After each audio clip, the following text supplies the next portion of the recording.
تشکیل دیا گیا ہے جہاں پر پاکستان کے وجود کے بارے میں ایسے سوالات اٹھائے جائیں کہ اس کی جائز حقیقت ہی کو شیک کر دے, اس کو غیر یقینی بنا دے, اس نظریے کو میں مکمل طور پر رد کرتا ہوں کیونکہ یہ حقیقت پر مبنی نہیں ہے. Two nation theory is not a theory جس کو ثابت کیا جائے. دو قومی جو حقیقت ہے وہ ایک ریالٹی ہے, ریالٹی, اور وہ صرف 20ویں صدی کی حقیقت نہیں ہے. البرونی جیسا ایک انوکھا مسافر جو آتا ہے مشرق وسطیٰ سے کئی 100 سال قبل, 700 600 800 سال قبل, اور وہ لکھتا ہے اپنی ڈائری میں کہ یہ برے صغیر میں نے دیکھا ہے کہ دو بالکل مختلف قسم کے لوگ رہتے ہیں پڑوس میں ایک کے ساتھ, شولڈر ٹو شولڈر, لیکن ایک کا کچھ اور دین ہے, کچھ اور روایات ہیں, کچھ اور عقیدے ہیں, اور دوسرے کا بالکل ہی مختلف عقیدہ ہے, اور ساتھ ساتھ بھی رہتے ہیں. بعض دفعہ جھگڑتے ہیں لیکن رہتے ہیں ساتھ. تو یہ فرق محسوس کرنا, تسلیم کرنا, یہ تاریخ کا حصہ ہے. یہ کوئی مثنوی قسم کی پیدائش نہیں ہے. بعض لوگ یہ بھی کہتے ہیں کہ جی یہ برطانیہ کی سازش تھی کہ ہندو اور مسلمان کو بانٹا جائے تاکہ ہم حکمرانی کریں, جبکہ دستاویز کے ذریعے ثابت کیا جا سکتا ہے کہ برطانیہ کے حکمران نے پاکستان کے تصور کی مخالفت کی, چاہے وہ لارڈ لنلت گو ہو جو 1940 میں لاہور کی قرارداد کا بہت ہی سخت الفاظ میں زیٹلنڈ جو اس وقت سیکرٹری تھے لندن میں ان کو خط لکھا کہ یہ تو ایک پریپوسٹرس اسکیم ہے, اور چاہے وہ لارڈ ویول ہو جو بہت ہی بعد میں آئے, سب نے مخالفت کی. تو ٹو نیشن ریالٹی یہ حقیقت کئی 100 سال کی سچائی پر مبنی ہے, اور جب ناگزیر ہوا 20ویں صدی میں کچھ حالات, کچھ وجوہات کے بنا پر کہ یہ دو نیشن ساتھ نہیں رہ سکیں گے, تو جب پھر پاکستان ایک ناگزیر حقیقت بنائی گئی قائد اعظم کی قیادت کی وجہ سے, اور اس کے پیچھے ایک پورا پروسیس ہے ارتقاء کا, ایولیوشن کا, مرحلہ مرحلہ ہم گزرتے ہوئے پہنچے اس نتیجے پر کہ پاکستان ایک ریاست بننی چاہیے, کیونکہ اس حقیقت کو مینج کرنے کے لیے کوئی اور راستہ نہیں. تو سر آپ 11 اگست کی جو تقریر ہے اس کو کیسے ایکسپلین کرتے ہیں؟ جی میں اس کو کوئی تضاد نہیں سمجھتا. قائد اعظم کا جو تصور تھا کہ بھائی اب پاکستان اگر بن گیا ہے جہاں پر مسلمانوں کی اکثریت ہوگی, اور اسی لیے ہم نے پاکستان بنایا ہے, لیکن اس کا مطلب یہ نہیں کہ غیر مسلمان کوئی کم درجے کی حیثیت رکھتے ہیں. یہ ان کا بہت صحیح قسم کا اسلامی تصور تھا. اسلام تسلیم کرتا ہے ایک اس بات کا. سورہ البقرہ میں آپ لے لیں آیت نمبر I think it's 62, اور سورہ المائدہ میں لے لیں وہی آیت ریپیٹ ہوتی ہے کہ اللہ تعالیٰ فرماتے ہیں کہ چاہے آپ کوئی بھی دین سے تعلق رکھتے ہوں, میں اس کا ایک سمری پیش کر رہا ہوں, چاہے آپ کسی بھی دین سے تعلق رکھتے ہوں, یہودی ہوں, جو بھی ہوں, مسیح برادری سے تعلق رکھتے ہوں, اگر آپ کے اعمال درست ہوں اور آپ یوم آخرت میں یقین رکھتے ہوں تو آپ کو کسی خوف کی ضرورت نہیں, آپ سب برابر ہیں. تو برابری کا کانسیپٹ, تصور, یہ عین اسلام کا ایک مرکزی بنیاد ہے. تو اس کو وہ دوہرا رہے تھے قائد اعظم, اور کہہ رہے تھے کہ بھئی ریاست میں آپ کو ایک آزادی اور ایک عزت فراہم کی جائے گی اور کرنی چاہیے, یہ ریاست کی, یہ ریاست کا فرض ہے.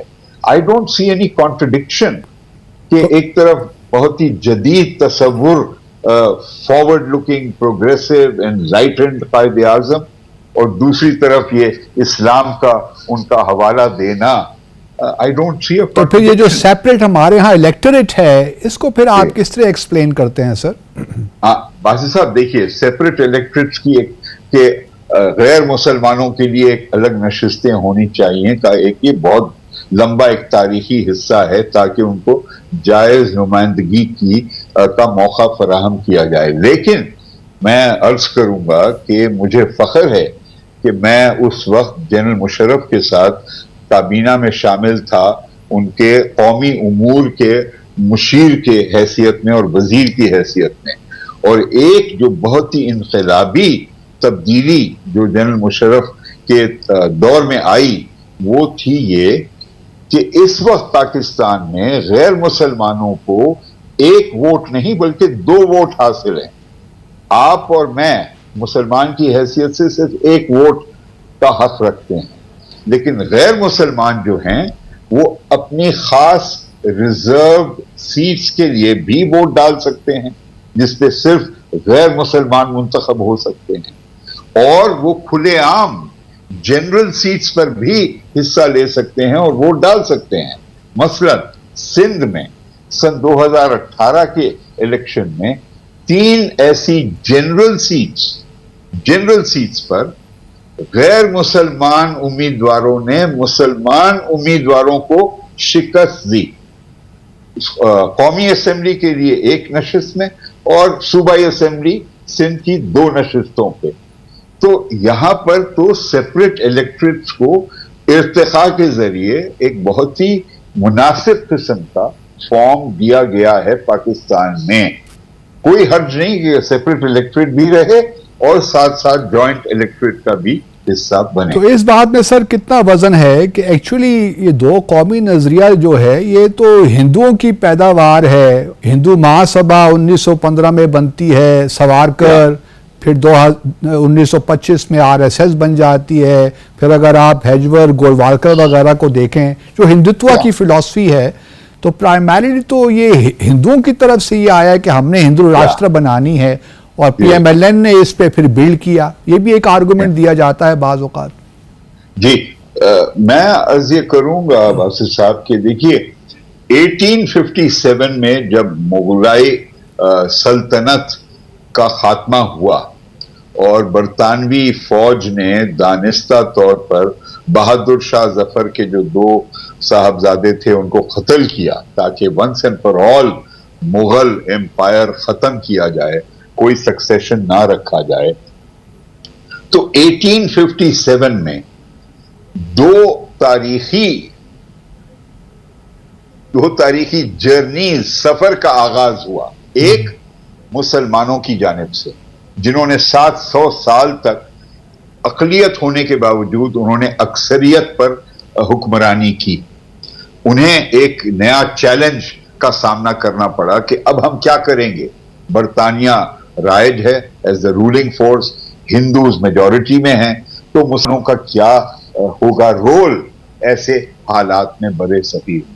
لیکن ساتھ ساتھ ہندو مذہب سے تعلق رکھنے والے لوگوں کو بھی ایک نئے سفر کا آغاز کرنا پڑا کیونکہ 700 سال وہ رہے انڈر مسلم رول اور انہیں اب دیکھنا پڑا کہ ان کی اپنی کیا تقدیر بنائی جائے گی. اور ہندو مہاسبھا بننے سے پہلے آریہ سماج کی بنیاد رکھی گئی ان دا لیٹ 19th سینچری 25 سال بعد 1857 کے. تو آریہ سماج نے ہندو شناخت کو بہت مضبوطی سے آگے کیا اور اس کے ریاکشن میں پھر مسلمان مجبور ہوئے کہ 1905 اور 1906 میں مسلم لیگ کی بنیاد رکھی گئی ڈھاکہ. تو یہ process of simultaneous search for a new identity, a new role, ironically was shared by both communities. اور دونوں کا اظہار یہی تھا کہ ہم 2 مختلف حقیقتیں ہیں. ایک ان کا نظریہ تھا کہ جی ہم ہندو اکثریت ہے تو مسلمانوں کو رہنا چاہیے ہمارے ماتحت, اور کچھ مسلمانوں کو وہ قبول تھا اور وہ آج ہیں موجود ہندوستان میں. لیکن کچھ مسلمان اس سے انکار کرتے تھے, وہ کہتے تھے کہ نہیں, ہم اکثریت کے دباؤ میں نہیں آئیں گے، اور اسی لیے ہمارے لیے پاکستان ناگزیر ہے، اور اسی لیے یہ جو معجزہ ملا ہمیں پاکستان کا قائد اعظم کی قیادت کی وجہ سے، باوجود اس کے کہ کئی تنظیمیں جو مسلمانوں کی تنظیمیں تھیں، مذہبی تنظیمیں، انہوں نے سخت مخالفت کی تھی پاکستان کو بنانے کے سلسلے میں، انہوں نے قائد اعظم کو کافر اعظم کہا، اور آج وہ پاکستان کے ٹھیکیدار بن گئے ہیں، اسلامی نظریے کے ٹھیکیدار بن گئے ہیں۔ کیا تضاد ہے، کیا منافقت ہے کہ محمد علی جناح کا معجزہ دیکھیے کہ ایک طرف انہوں نے برطانیہ کو شکست دی جو نہیں چاہتا تھا کہ پاکستان بنے، انہوں نے کانگریس پارٹی کو شکست دی جو نہیں چاہتا تھا کہ پاکستان بنے، اور اپنے 5 کم سے کم اور تنظیمیں مسلمانوں کی جو نہیں چاہتے تھے کہ پاکستان بنے، 7 مخالفین کو شکست دے کر یہ معجزہ انہوں نے پیش کیا ہمیں پاکستان کی شکل میں۔ My God, what a miracle! It was indeed a miracle، لیکن ناظرین یہ میریکل جو ہے ایک لحاظ سے اس میریکل کو 1971 میں کچھ دھچکا سا تو لگا، تو واپس آتے ہیں تو جاوید جبار صاحب سے تھوڑا سا ایسٹ پاکستان کیسے بنگلہ دیش بنا اس کے بارے میں کچھ پوچھتے ہیں، ہمارے ساتھ رہیے۔ ویلکم بیک ناظرین۔ سر ایک آرگومنٹ یہ بھی دیا جاتا ہے کہ جو ایک لحاظ سے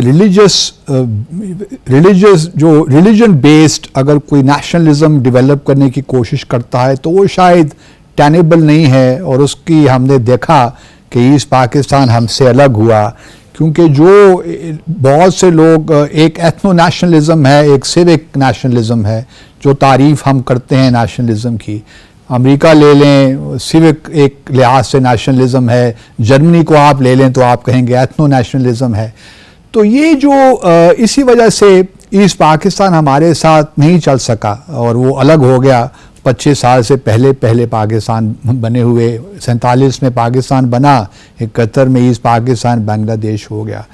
آپ کیا سمجھتے ہیں کہ واقعی جو اسلام جو ہے ایک بائنڈنگ فورس ہے؟ آج کے پاکستان کو ہم دیکھیں، ہم آج بھی دیکھیں جڑانوالہ میں جو کچھ ہوا گزشتہ روز، دل خون کے آنسور ہوتا ہے ایسے واقعات دیکھ کر۔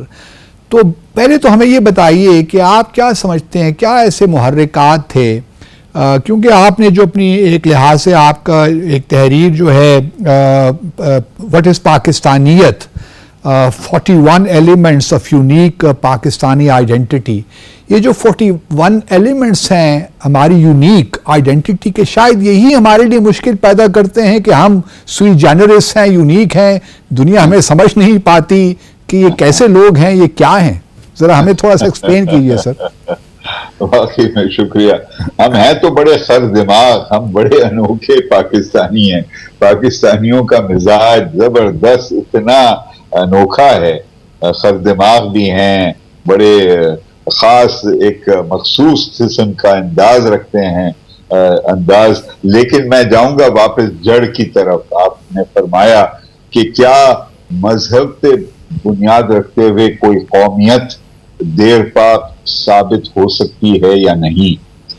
میرا موقف یہ ہے کہ 1971 میں مشرقی پاکستان کے عوام نے پاکستان کے ریاستی نظام کو رد کیا، جس انداز میں ریاست چلائی جا رہی تھی اس کو انہوں نے رد کیا، کیونکہ وہ غیر انصاف پر مبنی تھی ان کی نظر میں، اور حقیقت میں بھی بڑی حد تک صحیح تھی، اور خاص طور پہ جو غلط فیصلے جنرل یحییٰ خان نے کیا۔ لیکن مشرقی پاکستان کے عوام نے مسلمان قومیت کو رد نہیں کیا، کیونکہ آج بھی 50 سال 52 سال گزرنے کے بعد بھی بنگلہ دیش بہت فخر کے ساتھ اپنے آپ کو ایک مسلمان اکثریت کی ریاست کے طور پر تسلسل کے ساتھ جاری رکھنا چاہتا ہے۔ وہ کبھی نہیں چاہتا کہ وہ مغربی بنگال جس میں ہندو اکثریت ہے، وہ اس کا حصہ بن جائے، محض اس لیے کہ جی وہ بھی بنگالی بولتے ہیں، ہم بھی بنگلہ بولتے ہیں اور ہم میں بڑی ثقافتی ہم آہنگی ہے. نہیں، وہ نہیں چاہتے کہ وہ ہندوستانی ریاست کا حصہ بن جائیں کیونکہ وہ پاکستان سے الگ ہو گئے. تو یہ ثابت کرتی ہے یہ بات کہ مسلمان قومیت، مسلم قومیت کا وجود جو کہ ہوا بنگال میں، Bengal was the home of Muslim nationalism in South Asia. It grew there. The Muslim League was founded in Dhaka. وہ آج بھی اسی حد تک موجود ہے اور متحرک ہے. آپ بنگلہ دیش کا آئین دیکھ لیں، اس میں لکھا ہے the state religion of the Republic of Bangladesh is Islam and equal respect will be given to other religions also. جو کہ بڑی اچھی بات ہے، جو ہمارے آئین میں یہ بٹ اور اینڈ کا کوالیفیکیشن نہیں ہے جو کہ ہونا چاہیے تھا. آگے جا کر ہے، ہم کہتے ہیں کہ جی there shall be no discrimination on the basis of religion، حالانکہ وہ ہے discrimination. دیکھیں تو بنگلہ دیش is a remarkable example، بڑا بہترین مثال ہے کہ وہ اسٹیٹ کے اسٹرکچر کو ریجیکٹ کرتی ہے لیکن ساتھ ساتھ اپنی قومیت کی شناخت کو محفوظ رکھتی ہے. And they don't want to surrender that independence of Muslim nationalism in Bangladesh. Just as Muslims in India today are also clear that they are a nation. اب نیشن کی شناخت کیا ہے، ڈیفینیشن کیا ہے، اس پر کبھی بھی تاریخ میں اتفاق رائے نہیں پائی گئی کہ قوم کیا چیز ہوتی ہے. اس وقت کینیڈا اور نارتھ امریکہ میں جو پہلے سے رہنے والے لوگ تھے، قبائل، مغربی یورپ سے آنے سے پہلے لوگ جو انہوں نے جا کے قبضہ جمایا، وہ آج 21ویں صدی میں اپنے آپ کو کہتے ہیں we are the first nations. اور ایک قبیلے میں 200 لوگ ہوں گے، 2 لاکھ لوگ ہوں گے، 4 لاکھ لوگ ہوں گے اور کئی ایسے ہیں وہاں پر قبائل، وہ اپنے آپ کو نیشن کہتے ہیں.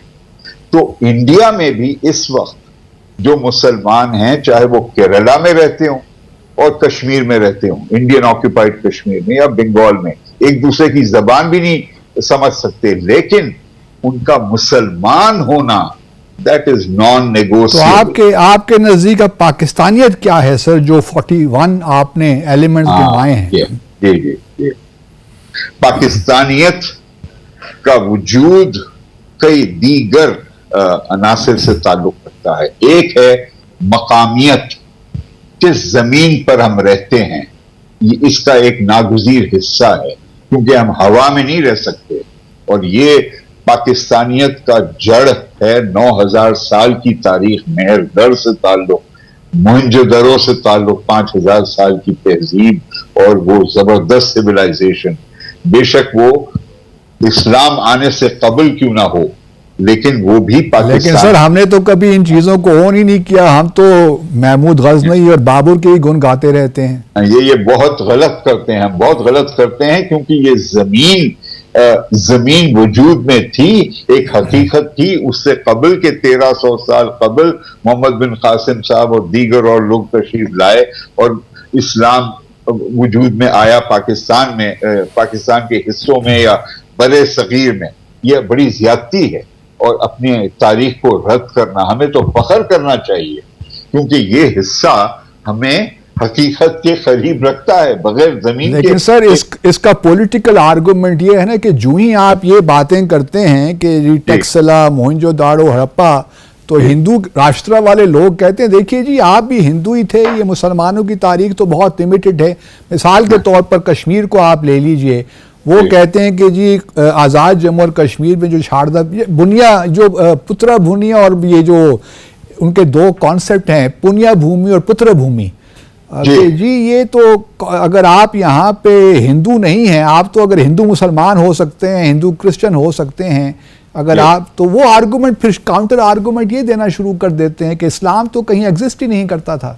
ارے نہیں، بے شک نہیں کرتا تھا، لیکن ہندو ہونا کوئی ایک مرکزی ایک سنگولر حقیقت نہیں ہے. جیسے آپ جانتے ہیں Hinduism is a philosophy.